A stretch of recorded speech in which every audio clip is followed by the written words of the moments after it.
Welcome to Samba Samba. Enjoy the video. You'll start by preparing the essentials and opening Zoom now. First, confirm your camera and mic work in system settings so Zoom can access them. This avoids permission blocks. Then launch the Zoom app and sign in. Once done, close programs that may hold the camera because Zoom sometimes can't open a busy device.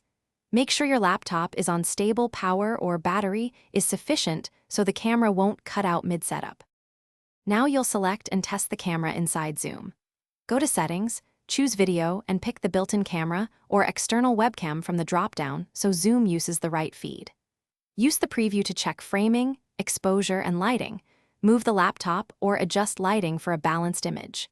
If you need privacy or a cleaner look, enable a virtual background or blur, but make sure your system meets the performance requirements so video stays smooth. Finally, start or join your meeting and click Start Video to go live to participants. If the camera doesn't appear, first check Zoom's permission in your OS privacy settings and grant camera access. Then unplug and reconnect any external webcam or restart the Zoom app. If issues persist, reboot the laptop and test the camera in the System Camera app to confirm hardware function. One quick troubleshooting tip. Toggling the camera selection in Zoom settings often forces the app to reinitialize the feed. Thanks for watching. Consider subscribing if we helped you.